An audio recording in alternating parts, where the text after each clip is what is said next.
presented by Arun Ujala Entertainment. उठ गइल दर्द कमरिया में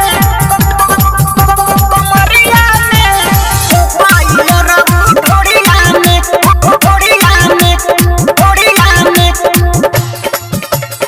एशियन म्यूजिक मिक्स बाय जय बाबा ढोड़िया में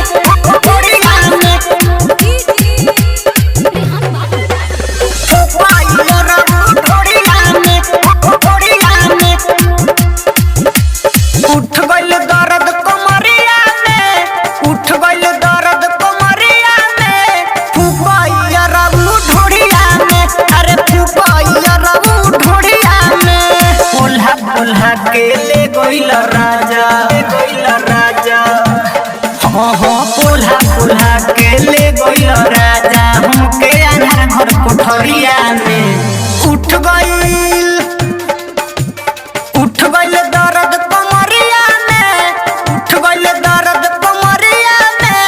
फुपाइया रबू ढोड़िया में अरे फुपाइया रबू ढोड़िया में फुपाइया रबू ढोड़िया में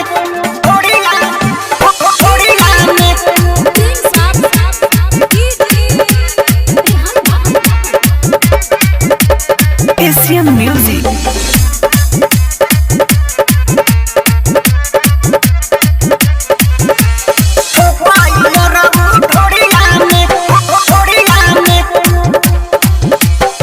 मीठी मीठी बतिया में दिहल फसाई हो निक नाही लगे रहनिया बड़ बहुत कसाई हो ए हो मीठी मीठी बतिया में दिहल फसाई हो निक नाही लगे रहनिया बड़ बहुत कसाई हो लागल बदागी ओढ़निया में फुपाइया रबू ढोड़िया में अरे फुपाइया रबू ढोड़िया में बोल्हा बोल्हा के ले गइल राजा हमके अन्हार घर कोठरिया में उठ गइल दर्द कमरिया में फुपाइया रबू ढोड़िया में अरे फुपाइया रबू ढोड़िया में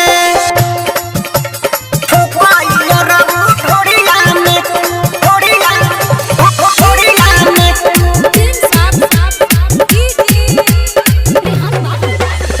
एशियन म्यूजिक मिक्स बाय जय बाबा फुपाइया रबू ढोड़िया में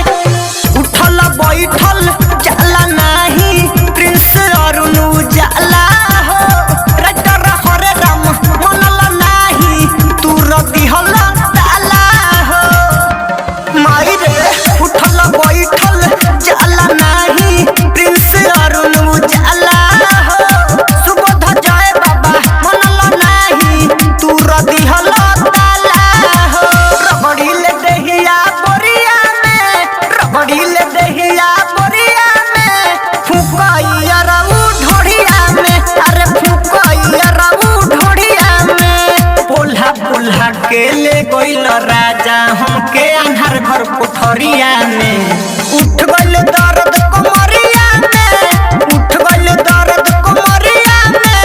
फुपाइया रबू ढोड़िया में अरे फुपाइया रबू ढोड़िया में फुकना recorded by Aradhya Recording Studio, Kaithwalia. उठ गइल दर्द